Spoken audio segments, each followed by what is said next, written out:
I came down here because I wanted to be with the best. The resources here are outstanding. It starts with the alignment, excellence, the standard of expectation.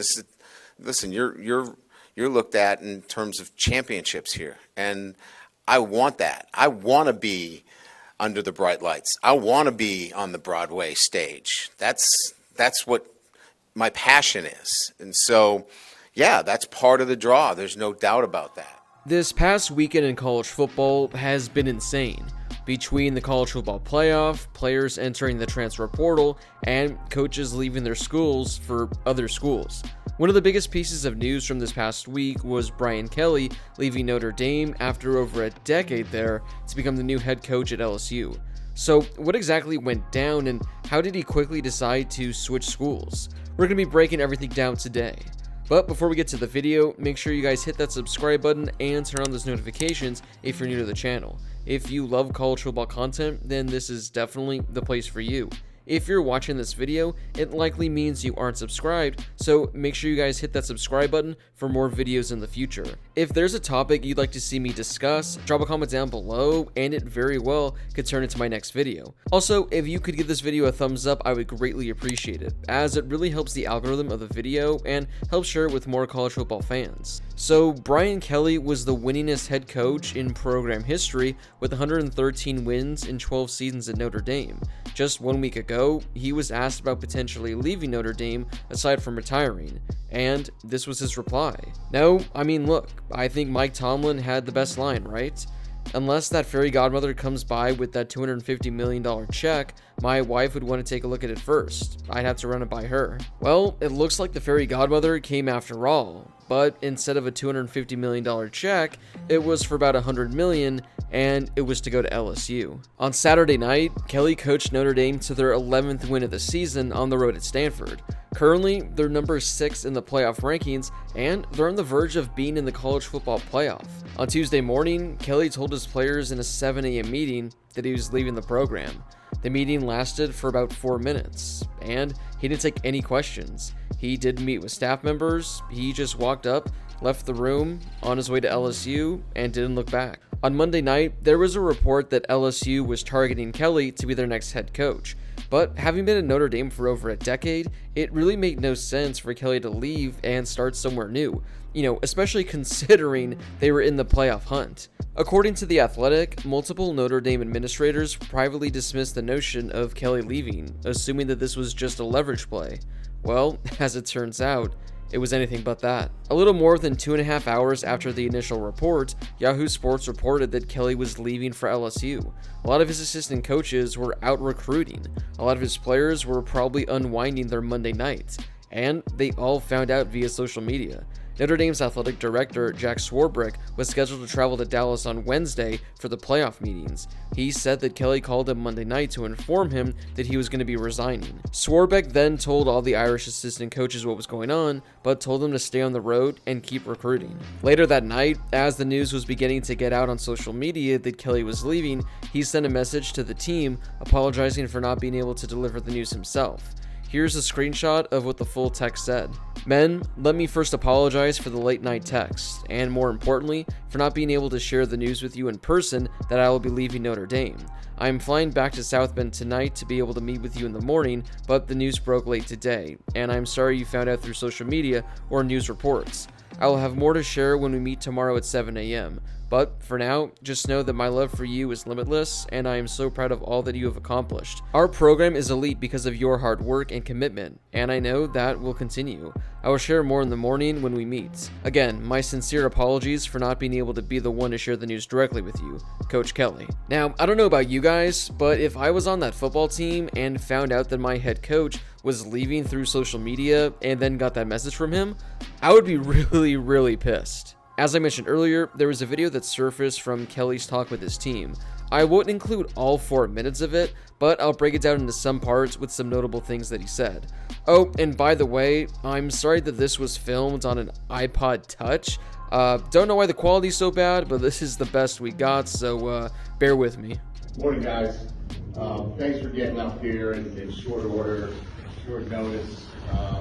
As you know, I sent out a text last night trying to give you as much notice as possible, given the circumstances that we all know that happen relative to social media and information getting out. And look, I know we've been through this together.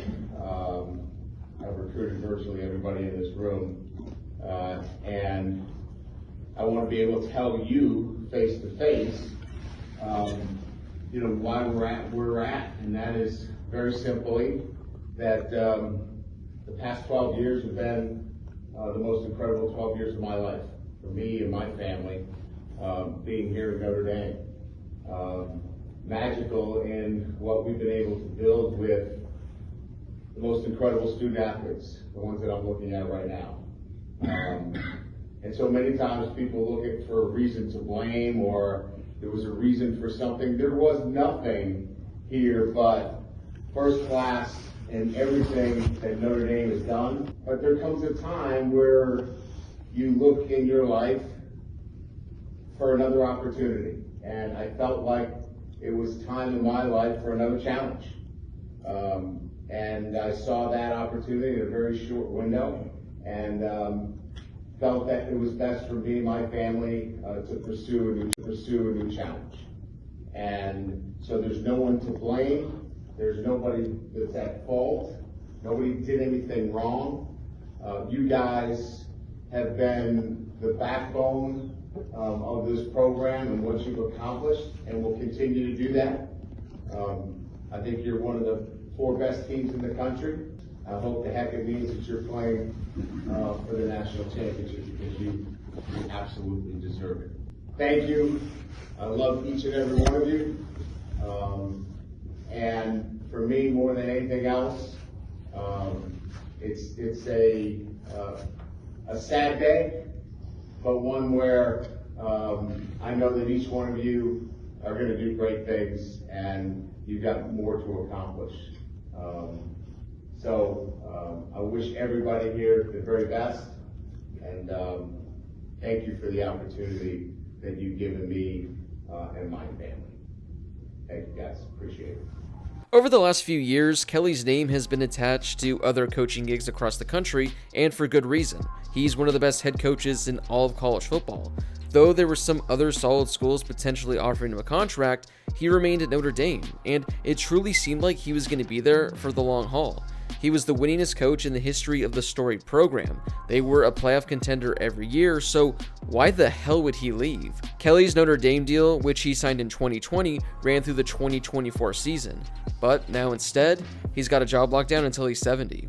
Just like that, Brian Kelly was being introduced as LSU's next head coach on Wednesday, just days after winning his 11th game of the season, and just a few days away from potentially learning that Notre Dame might be a college football playoff team. There was no plan in place as I entered the 2021 season that I was, looking for another opportunity. I had a great football team that we were developing, but when you get an opportunity to talk to Scott Woodward, and he presents a clear vision of the plan here and the opportunity, it was an exciting vision for me to look at. And as I got a chance to, speak to more people about this opportunity, I just felt it was something that I had to